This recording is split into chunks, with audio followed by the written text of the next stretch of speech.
साखराच्या त्या दुर्दैवी घटनेला आज जवळजवळ 17 वर्ष पूर्ण होत आहे।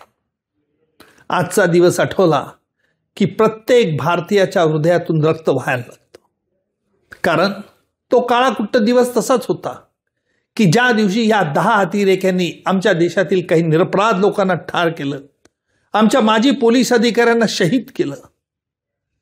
त्यांचा खऱ्या अर्थाने आम्ही त्यांना आज न्याय देऊ शकलो का? ज्यांनी मुंबईवरती 26/11चा हल्ला करण्याचा कट रचला, जिथे कट रचला गेला त्या दहशतवाद्यांना आम्ही कायद्याच्या कक्षेत आणू शकलो का? उत्तर नाही म्हणून खेदाने द्यावं लागेल।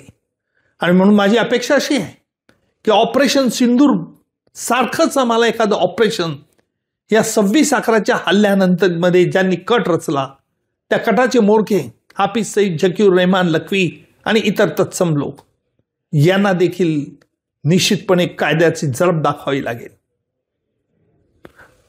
मला आठवतं की कसाबला फाशी दिल्यानंतर की ज्यावेळेस भारत सरकारचं आमचं चौघांचं शिष्टमंडळ गेलं होतं, त्यावेळेला हा प्रश्न मी पाकिस्तानच्या अधिकाऱ्यांकडे उपस्थित केला होता की तुम्ही ज्यांनी कट रचला त्यांच्याविरुद्ध काय कारवाई करणार, त्यांच्यातला पुरावा द्या।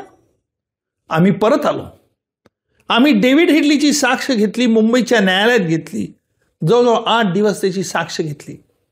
डेव्हिड हेडलीने आपल्या साक्षीत पूर्णपणे लष्करी तोयबाचा संस्थापक हाफिज सईद आणि झकीर रहमान लखवी, लष्करी कमांडर यांचे आणि पाकिस्तानच्या ISIच्या अधिकाऱ्यांची कशी साठगाठ होती इतकंच नाही तर त्याने जो डेव्हिड हेडलीने शिकागो कोर्टात जो ईमेल करस्पॉन्डन्स होता तो देखील आम्ही न्यायालयात दाखल केला। आम्ही सगळी ही माहिती पाकिस्तानला पाठवलं। पाकिस्तान चूप। मला आपल्या माध्यमातून एक प्रश्न जरूर विचारायचा आहे की जे राजकीय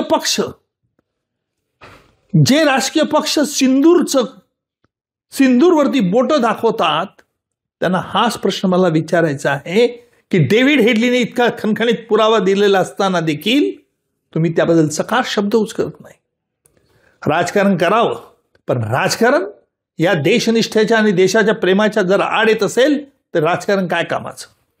आणि म्हणून आज ही वेळ आलेली आहे की या 26/11च्या आजच्या ह्या घटनेला बरोबर 17 वर्ष झाल्यानंतर देखील आम्हाला मन आमचं हलकं होत नाही, अजूनही पूर्ण न्याय आम्हाला वाटत नाही, कारण हे कतिरेक्यांचे मोरके आजही पाकिस्तानमध्ये फिरत आहेत आणि पाकिस्तान त्यांना राजाश्रय देत आहे।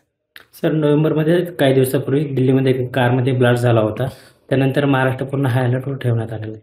आपण एक लक्षात घेतलं पाहिजे की 26/11च्या हल्ल्यामध्ये जे 10 अतिरेकी होते त्यांची नावं देखील आयडेंटिटी कार्ड, त्यांनी हिंदूची आयडेंटिटी कार्ड वापरले। प्रत्येकाच्या हाताला लाल दोरे होते, त्यांना दाखवायचं होतं की हा हिंदूंचा हल्ला आहे। या देशामध्ये त्यांना दाखवायचं होतं की हिंदू देखील हल्लेखोर आहेत, परंतु आम्ही न्यायालयात हे सिद्ध केलं हे खोटं आहे।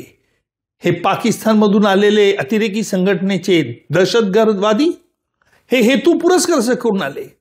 दिल्लीच्या ब्लास्टची घटना ही अत्यंत अमानवीय आणि अशोभनीय होती।